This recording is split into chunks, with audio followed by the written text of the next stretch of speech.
პოლიციელებმა დღეს საიუბილეო თარიღი აღნიშნეს. პატრულ ინსპექტორებს მედლებთან და სიგელებთან ერთად სპეციალურად პოლიციისთვის შექმნილი ფორდის ინტერსეპტორის მარკის ავტომობილები გადაეცათ. საზეიმო ღონისძიებაზე დაღუპული თანამშრომლებიც გაიხსენეს. საპატრულო პოლიციის განვითარება ბოლო 10 წლის განმავლობაში და რეფორმები, რომელიც ბოლო 2 წელიწადში უწყებაში განხორციელდა. ამის შესახებ პოლიციის პოლკოვნიკმა საპატრულო პოლიციის დეპარტამენტის უფროსმა დავით ცინარიძემ ისაუბრა. ბოლო 2 წლის მანძილზე მოხდა საპატრულო პოლიციის მთლიანი ფუნდამენტალური რეფორმირება. დაინერგა უახლოესი ტექნოლოგიები. აშენდა პოლიციისათვის შესაფერისი ახალი თანამედროვე შენობები. შენდება ახალი გამტარი სასაზღვრო გამშვები პუნქტები. განხორციელდა სხვადასხვა ახალი ინფრასტრუქტურული პროექტებიც. შეიქმნა ახალი ფორმის ტანსაცმელი.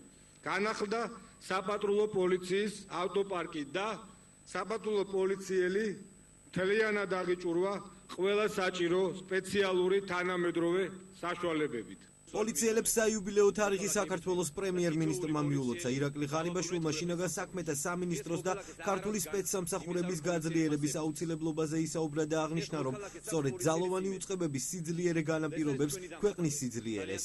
პირად ჩემი ინტერესებით კიდევ უფრო ძლიერი გავხადო ეს სამინისტრო, ძალიანად პოლიცია და ქართული სპეცსამსახურები. ეს არის საწინდარი ჩვენი ქვეყნის ძლიერების და მე მგონი ყველა ნორმალურად სახელმწიფოებრივ მოაზროვნე ადამიანი უნდა ზრუნავდეს იმაზე, რომ კიდევ უფრო მეტად გავაძლიეროთ ჩვენი სახელმწიფო. ეს არის ჩემი მთავარი ამოცანა.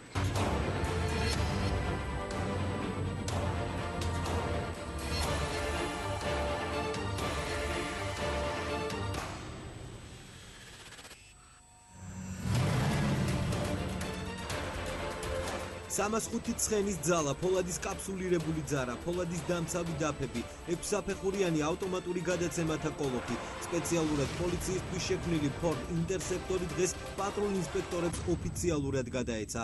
ახალი მანქანებით საპატრულო ეკიპაჟები უახლოეს პერიოდში აჭარის რეგიონშიც დაიცავენ წესრიგს. აჭარის რეგიონში გვეყოლება რამოდენიმე მანქანა, შემდეგ პირველ ეტაპზე 5 მანქანა შემოვა მაგისტრალზე და შემდეგ უკვე ქალაქშიც ჩაენაცვლება ახალი მანქანები და ალბათ რამოდენიმე დღე დაჭირდება იმ თანამშრომლების დატრენინგებას, რომლებიც ამ მანქანებით იმოძრავებენ ქალაქში. საზეიმო ღონისძიებაზე სამსახურებრივი მოვალეობის შესრულების დროს დაღუპული 19 პოლიციელი გაიხსენეს. გამოჩენილი მამაცობისა და სამსახურებრივი მოვალეობის სანიმუშოდ შესრულებისთვის კი საპატრულო პოლიციის თანამშრომლები მედლებითა და სიგელებით დააჯილდოვეს.